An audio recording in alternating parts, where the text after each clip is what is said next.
through breakdancing, I was introduced into DJing, because at these breakdancing events, you'd always have a DJ that would, bring the music and bring the energy into the events. And I really liked that energy that the DJ would bring. I remember my first private event that I did for some people. I was the DJ. I wasn't intending on dancing. I was just playing the music that they wanted me to play. But I realized that not everyone was dancing. They didn't know how to move, or they were just kind of standing there and maybe drinking something. I don't know. It just didn't seem like they were having the best time that they could. So I went literally down the stairs into the crowd, and I started moving. I was like, all right, everyone follow me. All right, here we go. And then slowly, people started catching on. And then I'm after 2 minutes, I'm like, wait, I gotta go mix that song. I gotta swap the song. So I ran up, swapped the song, came back down, and then I kept on doing that, and that became my signature.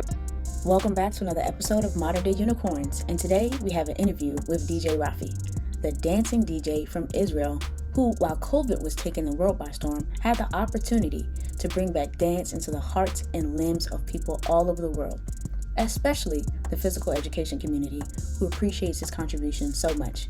Please enjoy. How are you? I'm okay. I am currently in my studio, and I'm in Israel, Jerusalem. So now it's nighttime, and just finishing the day, to be honest. Had a busy day. So yeah, that's basically it. Awesome. Well, I have a few questions for you. I just honestly, wanted to thank you for creating the content. I know PE teachers like myself are so grateful for when great content comes out that we can share with our students. And it's so visually appealing and just fun. I have to admit, it was another one of my PE teachers, and I looked over because the students were doing the Macarena. We were doing coordination, and I look over and I'm just like, they're doing the Macarena, but I was like, I know the Macarena, but things look different the way they're doing it. And so I was introduced to your content via my coworker. And so when I had found more of your content, I introduced other things to my students, and we've had a great time. So I want to thank you for that. But I just wanted to find out a little bit more about you, and just make this video so that we can see what you're doing behind the scenes. And one of the things that I want to do is I aspire to continue to make content, but I want to make sure our community is grateful for all of the work that's being put in. So you being a great example of that, I just wanted to spend some time and highlight you so that they know that we need other people to continue to make things, to make all of this work together. And I wanted to give you that highlight really quick. So if we could just, if I want to ask, what do you do for a living? All right. So definitely I'm going to explain what I do for a living, as long as you promise to also give me a bit of a background about what you're doing right now. I know that you're in Dubai, yes, which is pleasure. Awesome. So I want to hear, but what I do for a living, what I've been doing for a living until COVID-19 hit, was I had an entertainment business. So we were doing private events as DJs, musicians, bands, and dancers. So I ran a company which is branded under DJ Rahpi, the same name as I use today for all my videos, but the bigger name is Premium Entertainment, and we have quite a big staff, and we have an office, and it was really, really working well and awesome. We would also work abroad and locally here in Israel. We would do weddings, bar mitzvahs, bat mitzvahs, which is the celebration when a young boy or young girl turn into an adult when they're 12 or 13. So that was we were basically, I think, one of the biggest companies in the country that provided DJs and bands for these kind and type of events. And I think our unique proposal for what we did is that all of our DJs, which by the way, we also had male and female. We have about 5 male and 3 female DJs. They're absolutely awesome. And our unique approach to events is that the DJs are dancers. So they would basically DJ in the live set and get the party going, but then they would also step into the crowd and basically kind of motivate them. So just like as I would do with the cha-cha slide, they would basically, me and the other DJs, we would also go in and basically just perform these different dances and have everyone follow us. So that was our unique proposition. COVID-19 hit, and then we had to not shut that down, put it on pause is the correct way to put that. And since then, I've been focusing a lot on YouTube. YouTube, it's actually funny. Like I only uploaded my first dance video, like I would say the professional dance video, first one, which is the cha-cha slide, on the 9th of March, 2020. Wow. So it's relatively new. And now we're on 2nd of March, 2021. So it hasn't even almost a year. So I've been focusing on that. I've been investing a lot of time and effort into that channel. So it looks like it's been paying off, which is really awesome. I've been doing a lot of live Zoom DJ events, which is something that I never thought that I could do. But I find myself doing that both for private events, but a lot of schools that I've been performing for, especially a lot in the States, that I get up with my DJ equipment. I have my studio here and I'm DJing and dancing and everyone's following me and they recognize me from the videos. So that's been quite amazing that I've been able to do that. And now in Israel, we are actually, I think over 50% of us are vaccinated. So we're opening up our economy and events literally next week. So hopefully I'll be back doing live events as well. Please God, waiting for that to happen. So that's where I'm at right now. Yeah. That's wonderful. Well, I'll share a little bit about myself. I do live in Dubai currently. I'm a physical education teacher out here. I am from the U.S. I taught before in the Washington, D.C. area. Lived in Maryland, taught in D.C. and Southeast D.C. I was hitting one of those ages where it's just like, I need to make a decision. I was about to turn 30. I said, do I buy a house or do I go live abroad? And so living abroad, I just needed a major change in having a different experience in a different country, won my heart over rather than going into more debt. So I've been in Dubai going on 3 years now at my current school, looking to take another leap of faith into next school year. But yeah, I've enjoyed it so far. The school is great. Kids are great. But, during COVID, it's almost a year since I said we got kicked out of school. So COVID happened and we're like, what's going on? And we turn around and they're like, you're not coming back to school at all for the rest of the year. And we're just like, what? So that was something totally different. I've always been interested in, making videos and things like that. So that time at home, granted, we were still teaching online, so always been a little tech savvy, having a little bit more time to step up my content and be a little bit more intentional in the videos that I was creating for my students, really opened my eyes up to creating this digital material that can just be used over and over and over again. And I found that once I put more effort into it, I didn't have to speak as much. And one of the things that we need so much is our voice. So being able to have that live example for the students and being able to replay it or make a GIF that is reoccurring, and so that I can go spend more time with students who either need more help or go spend more time giving suggestions for students who got it and need an extra challenge. So that's one thing that I've appreciated that COVID has allowed us to do, all of the extra content that's been coming up that is so needed. And so, yeah, that's just a brief thing on me. I just, I'm just teaching. We've been at school. Fortunately, my school, we have been in school the entire school year, all from 1 week in January. Outside of that, I've been at school pretty much 98% of the school year. and we have still distance learning. So managing, I mean, I feel like a DJ, right, at school. So I have kids in front of me and I got kids online, and I'm just like, going back and forth, making sure this one falls. Are you okay? Then we're back online. Like, oh yeah, you have your hand up. So, lots of multitasking, but so far so good. So far so good. Okay. So I really appreciate, cool. I appreciate the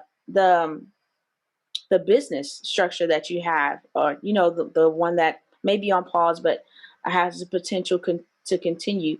So I was going to ask, how long have you been dancing? Or we can just say, how long have you been DJing and dancing?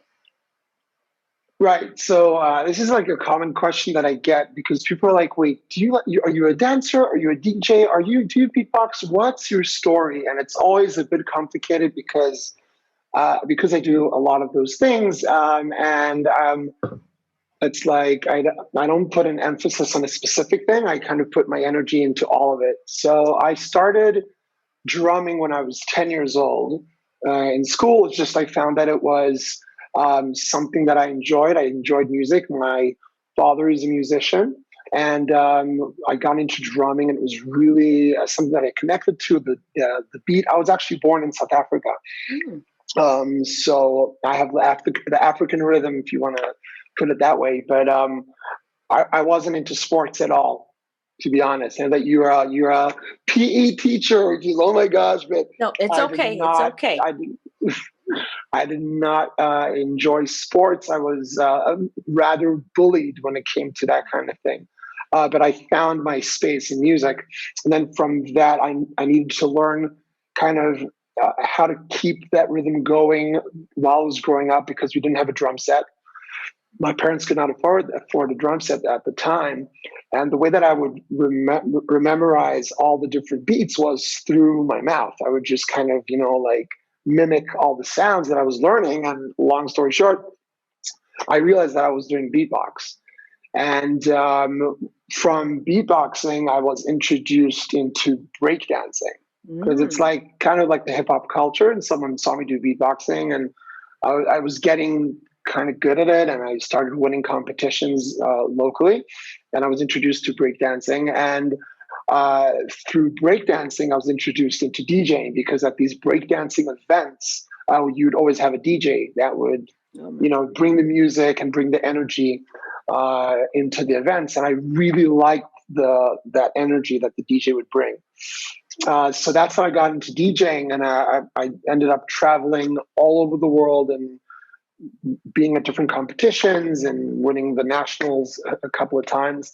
So I really took it to the next level. And then I got married when I was young. So I got married when I was 23. I have kids. I have twins, boy and a girl. And what happened is that I realized that I could probably make a living out of this, doing these private events and corporate events, and maybe performing at schools. So that's how that came up about. So I've been DJing and dancing this whole time. I think breakdancing I stopped professionally about 5 years ago, just because physically it's impossible to keep that up. But I realized that it's very easy to just, do basic dancing, and people really connected with that. I remember my first private event that I did for some people. I was the DJ. I wasn't intending on dancing. I was just playing music that they wanted me to play.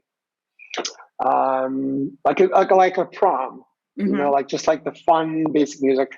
But I realized that not everyone was dancing. They didn't know how to move, or they were just kind of standing there and maybe drinking something. I don't know. It just didn't seem like they were having the best time that they could. So I went literally down the stairs into the crowd, and I started moving. I was like, all right, everyone follow me. All right, here we go. And then slowly, people started catching on. And then I'm like, after 2 minutes, I'm like, wait, I got to go mix that song. I got to swap the song. So I ran up, swapped the song, came back down. And then I kept on doing that. And that became my signature. And then, that's how I slowly built the business. That's awesome. That's awesome. So We know that COVID pretty much, my next question, the answer is COVID. What made you bring your resources to YouTube pretty much? So like, what's the story with you saying, okay, this is COVID. What do I do now? What was this? Just like, okay, YouTube is the answer. So it's funny because, you know, like some people say, I didn't have an intention of like doing something with YouTube and then suddenly it just worked out. So with me, it's kind of a mix of both.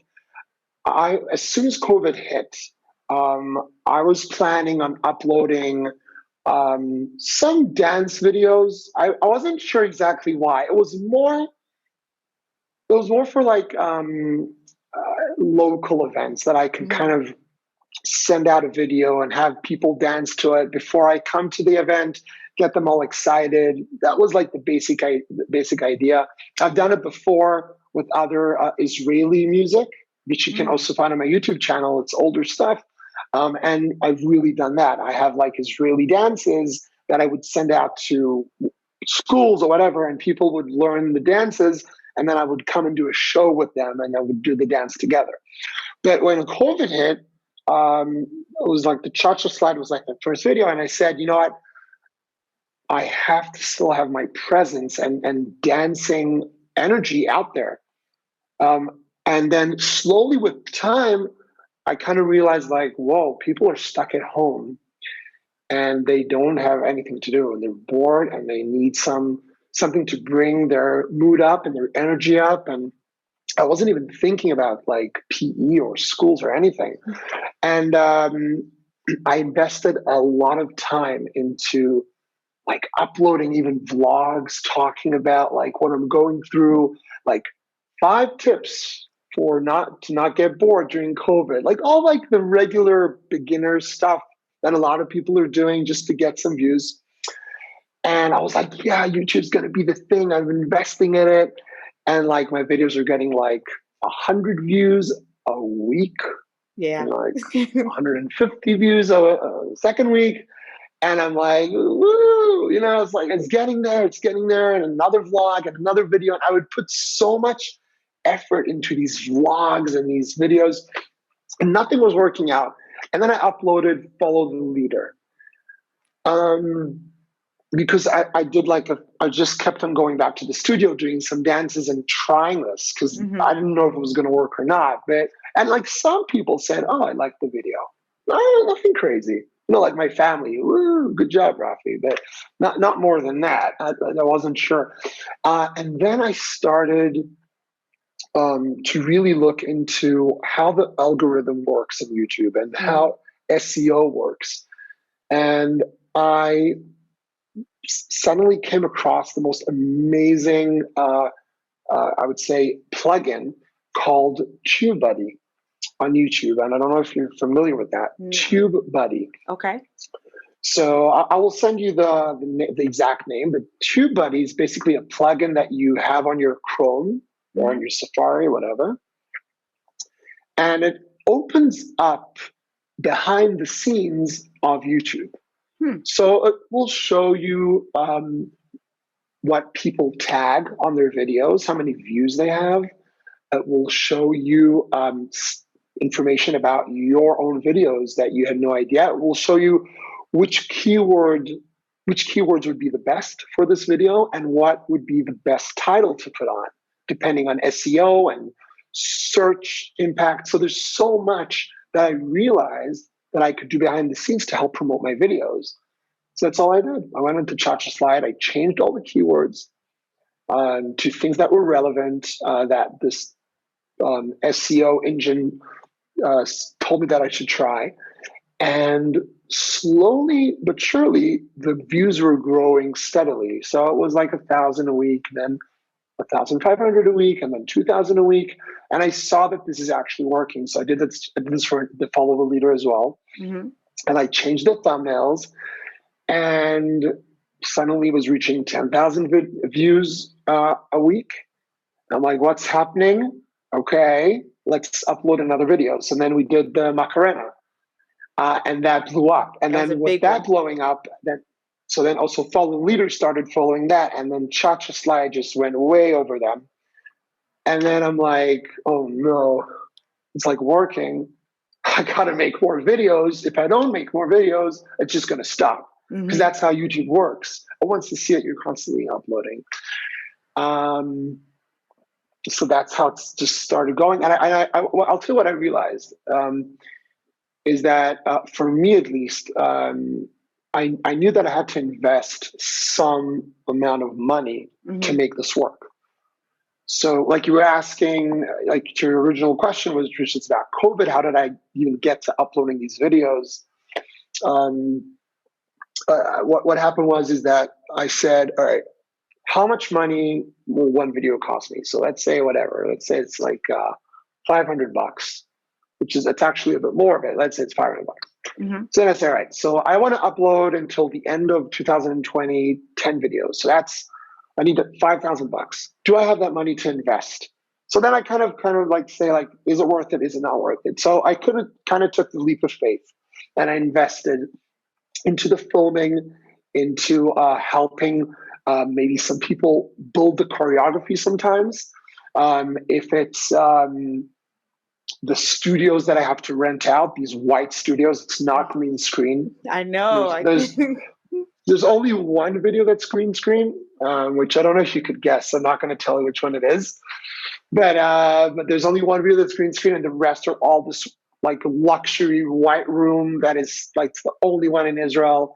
And I was so lucky to find it. And then, besides that, we have the graphic designer. So I don't do the graphics for my own videos. There is one video that I did that for, or two, but mostly I use other people to help me. A, they're more professional, and B, I don't have the time to invest in that. So while I'm thinking of dances and building the choreographies and practicing them, the filming and the editing, they're doing their graphic design.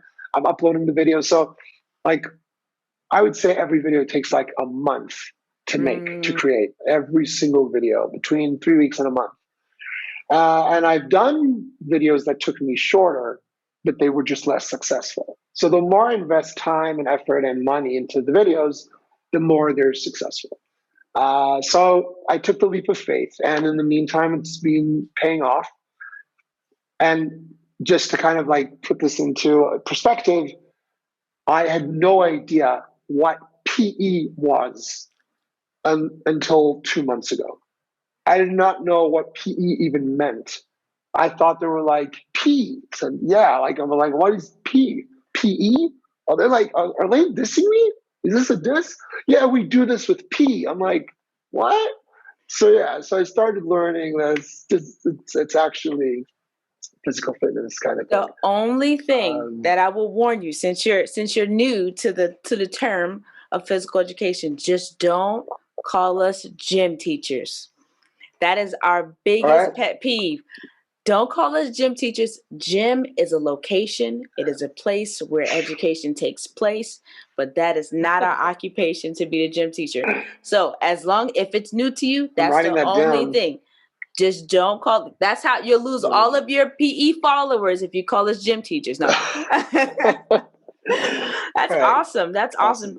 That was one of the things. Another thing that just gravitated me to your video. Like, I love all of the graphics and things of that nature. Now, one thing that I personally would like to help bring to light is lately, because everybody's at home and we're trying to make all these resources and things like that, COVID has not necessarily allowed us to do things properly, right?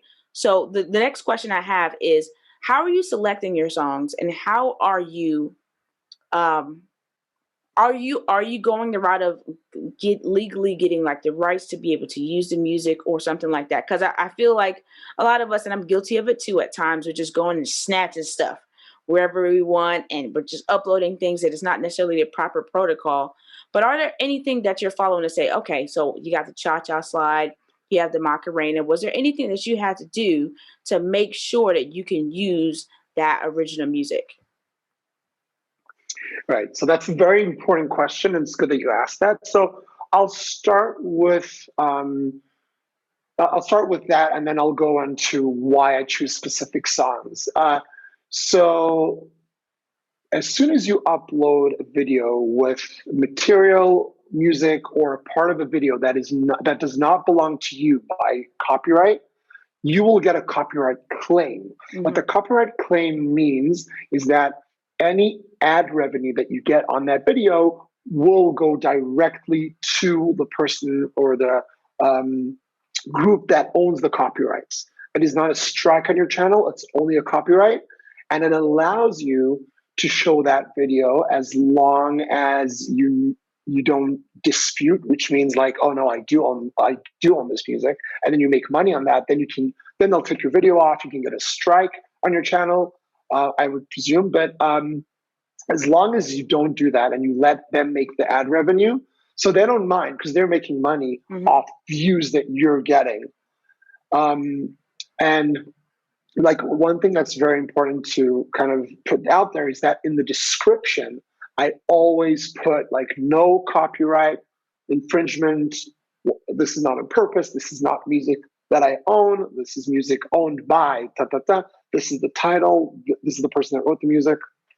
So I never say like this is original material. I always kind of say, no copyright claim over here. Like this is not my music. I've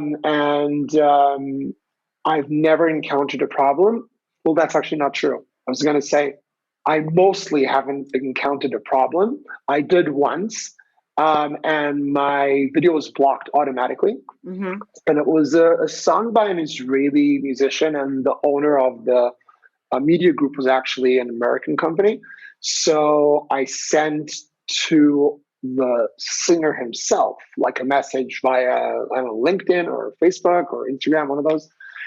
And I said like, hey, I've made this video. If you could please just allow me to upload it. You can still have the copyrights and still make the money off the ad revenue. It would really mean a lot to me because I think kids would enjoy this video. So it took about 2 weeks for him to answer me, but I kind of like nudged him and nudged his managers. And eventually they said, all right, we like the video, you can upload it and we will allow it. So they have the option on their side to just go click, enable, and that's it. They also have the option of taking off your copyright completely. And I've had that with some videos on my channel that kind of, I don't know why, but in the middle, they decided, you know what, enjoy, no copyright claim. Aww. So then you can make a bit of money on that. It's not the reason I'm doing this. Understood. But it's just nice because it covers some of the costs. So that's just something to put out there. You will get blocked by some countries, right? Automatically, like Iraq, Iran, Saudi Arabia. For some reason, they block you if it's a copyright claim. Well, that brings you to my next point. So I'm happy that you were able to discuss that because that is something that's important. Some people that go on YouTube, it may not always be about the money, but there is money to be made, right? But if you are continuously using, music that you don't have the rights to, you're forfeiting that money to other places, which is, is fine, right? So with that being said, do you have any plans to come up with any original material, any music that does belong to you, or just to be able to continue and make sure that you're taken care of on your side? 100%. It sounds like I've written the questions, and I'm like, please ask me these questions. Great questions. I want to get my ideas out there. I want everyone to know what I'm doing. These are great questions, Abby. I got to say. I'm going to answer that question. I just wanted to quickly go back to like the second part of the question that I was supposed to give you with how I choose the songs. Okay. Do you want me to? Yeah, please. So, so there's a few. These are like some tips for anyone out there. The reason, like, why would someone upload music that you don't own, like to video? Like, if you're not making money off YouTube, then why do it? Like, so the reason you do it is because you want exposure and you want people to find you and you want them to subscribe to you so that later on you can upload original material and make on that money eventually, and maybe get sponsorships and different ideas and different opportunities, because YouTube is an amazing place for opportunities. I think it's actually the best place for opportunities more than any other platform. Instagram comes straight after that. I'm a big believer in YouTube because of what's happened to me and my channel in the past year. So in terms of choosing the songs, like I can tell you now, Cha-Cha Slide, Follow the Leader, Macarena, I did not even think about, like, why would I do that? It's just dances that I knew that when I did them live, people really enjoyed them. Like, it was just like, it got everyone going. So I was like, all right, I know these dances, let's go. So then I started like kind of going onto Google Trends. So Google Trends is kind of like a platform on Google that allows you to see what other people are searching for at a certain amount of time. So I would say, I don't know, I would look for line dancing. And I would see kind of like during 2020, this term was searched, I don't know, 1,000,000 times.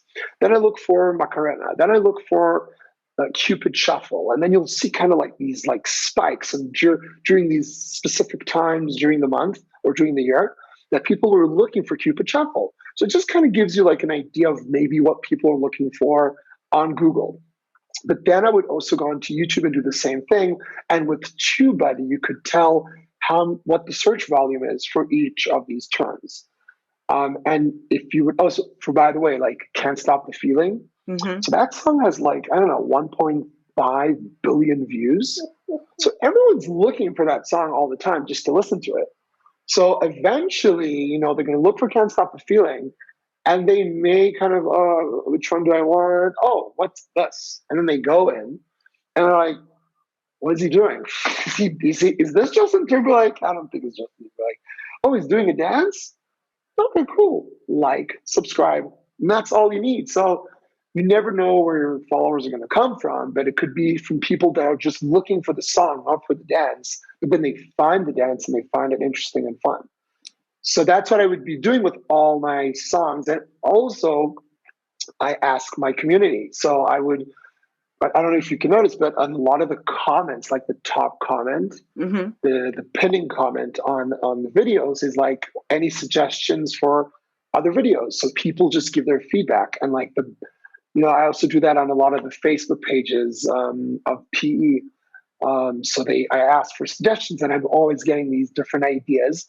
Some are more relevant, some are less. A lot of them are like more kind of kiddish, babyish. Some are like more old school, like the Cupid Shuffle. Right. But like some of them are really awesome. So it gives me also a broader idea of what people are waiting for and what they're looking for. But also like I will do like a trending song, like Blinding Lights or Blinded by the Lights by The Weeknd. Yes. So it's like the Super Bowl song. So like that's definitely come across, my thoughts. Should I do a dance to that? Because it's a song that everyone loves. So why not make a dance for that? So that's basically how I run my choices. That's good. That actually, I'm happy you asked. That was actually a question as well, as to how you pick that stuff. So great. What was your other question that I didn't answer? Oh, your original choreography or songs and music, like music and yes, 100%. So in my studio, we also create music, and we have music producers that work with us. And we are looking at creating our own kind of line dancing in the near future. We still want to kind of grow a bit. We feel that if we would like let out a song that is not known at all, it wouldn't succeed as much, and it would kind of look like a flop. So we're waiting to grow our community a bit more before we do that. Even though I must say, like we just did the Bubble It song. I don't know if you saw that. I did see the Bubble It. We did Bubble It this week.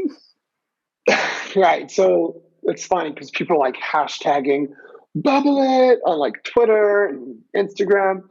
And that wasn't a thing before we uploaded it. No one knew the song. This is like really a song from nowhere. And actually the song itself, it's actually like not such an appropriate song, to be honest. But I cleaned it. I took out all the bad words, And I changed it from being about parties and whatever, alcohol, to about bubbles, blowing bubbles and dancing, which is cool because that's like kind of like I wouldn't say that's my thing, but I'm very cautious about the material that I upload and what I want people to see of me.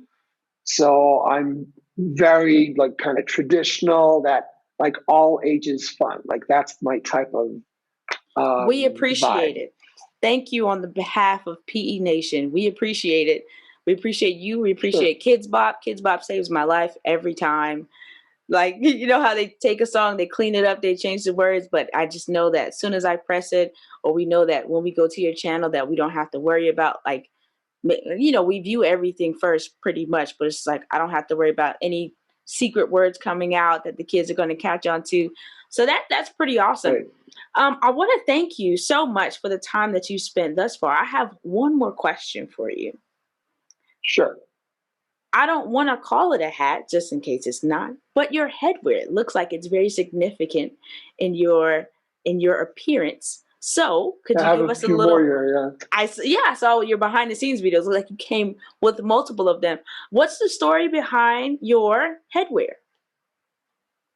So all right, so I'm trying to think where should I approach this, but there's a few things, but I can tell you that as a Jew living in Israel, I'm a traditional Jew, so we wear something called a kippah, yarmulke, which is like a little circle thing that we wear on our heads. Yes. So that's how I was raised, and I've been wearing that for my whole life. What happened is that I would go to these breakdancing events, and I would get these looks of like, I don't think you should be here. Like, if you are like a modern Orthodox Jew, it's not as appropriate to be at a dancing event. Mm-hmm. And I would say like that is not true, and I'll prove you wrong. And we ended up winning a lot of the competitions, and people didn't even notice that. But what I realized is that people kind of immediately kind of decide who you are, what you are, depending on what you show and what you wear. And I said, what will happen if I just wear a hat? So then when I wore a hat, I was just kind of like everybody. And then I wasn't like stereotyped. I was like kind of seen as everyone. But then my uniqueness came out as like, he's unique because he's unique and not because he is a believer, modern Orthodox in a certain type of religion. And that's why he's special, because he is like that. Mm-hmm. So I started wearing a hat when I was a bit younger. And then I really like enjoyed just wearing these hats. And I have a lot of different types of hats. I'll show you what I have here. Nice. But let's see if I can get them all. So yeah, so all right, I got them. All right, so these are just like fun hats that I love just like wearing. So it says, I don't know if you can see, it says kosher.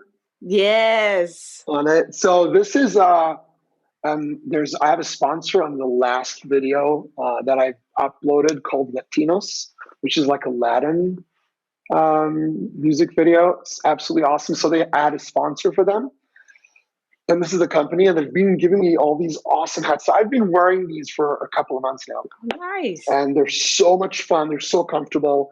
And I have also, of course, like spare hats like these. It started off with a very simple black hat, but then with time, I would only buy like the premium pork pie hats from England. I would fly to London, and I would go to the market, and I would find these hats, and I would buy them for like £50 each, and I would buy like 3 at a time.